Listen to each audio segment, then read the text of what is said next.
Assalamualaikum warahmatullahi wabarakatuh. Saya Halimatus Sadia, mahasiswa Komunikasi dan Penyiaran Islam angkatan 2019 dan termasuk dalam kelompok 66 KKN MIT UIN Walisongo Semarang tahun 2022. Di sini saya akan menjelaskan bagaimana proses sosialisasi gender di dalam masyarakat. Tapi sebelum ke pembahasan selanjutnya, alangkah baiknya kita harus mengetahui definisi apa itu gender, apa itu seks sebagai jenis kelamin. Oke, apa sih sebenarnya gender itu? Gender adalah konstruksi sosial budaya yang terjadi di dalam masyarakat yang membedakan antara perempuan dan laki-laki dalam segi fungsi, peran dan tanggung jawab laki-laki atau perempuan yang dikonsepkan masyarakat.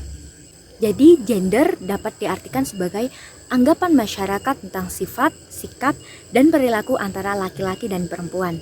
Jadi dapat disimpulkan adanya unsur-unsur gender. Yang pertama terjadi karena adanya konstruksi sosial budaya, kedua yang dibicarakan laki-laki dan perempuan, ketiga terkait fungsi, peran, sifat, dan tanggung jawab. Jadi apa sih perbedaan seks dan gender? Pada gender sifatnya non-kodrat, yakni bisa berubah jika ada kemauan dan dapat dipertukarkan, tergantung budaya masing-masing, yakni berbeda tiap satu dan kelompok di masyarakat dan tentu terjadi karena konstruksi budaya di sekitar. Sedangkan pada seks bersifat kodrat, tidak bisa berubah, tidak bisa dipertukarkan, berlaku di mana saja, siapa saja, dan merupakan pemberian oleh Tuhan. Proses sosialisasi gender terjadi faktor paling utama di lingkungan keluarga, karena keluarga merupakan lingkungan awal bagi seseorang anak untuk mengembangkan daya pikir dan konsep diri pada dirinya. Selanjutnya faktor lain ada di lingkungan kampus atau sekolah, masyarakat, negara, dan interpretasi pemahaman tempat kerja dan media massa. Masyarakat sering keliru mengartikan gender yang seringkali kita pahami bahwa laki-laki memiliki peran menjalankan tugas-tugas di ruang publik, mencari nafkah dan menjadi kepala rumah tangga.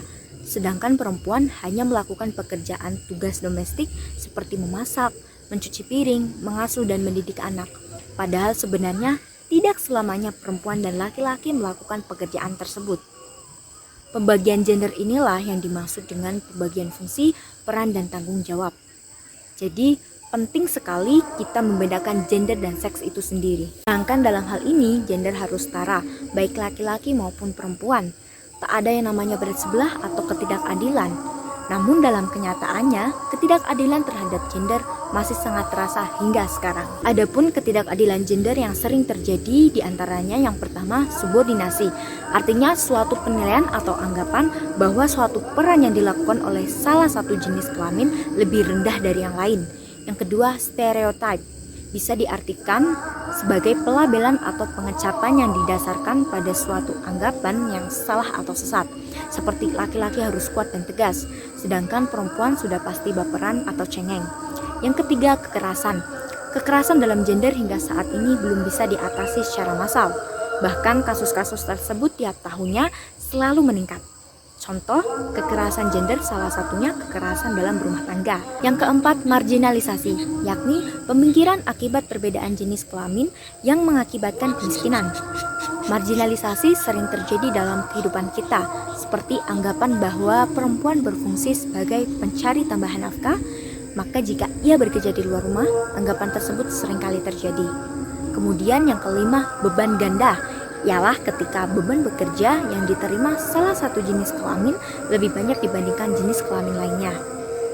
Nah, sebenarnya perbedaan peran dan fungsi antara laki-laki dan perempuan atau perbedaan gender yang terjadi di masyarakat tidak menjadi suatu masalah sepanjang perbedaan tersebut tidak menimbulkan diskriminasi dan ketidakadilan gender.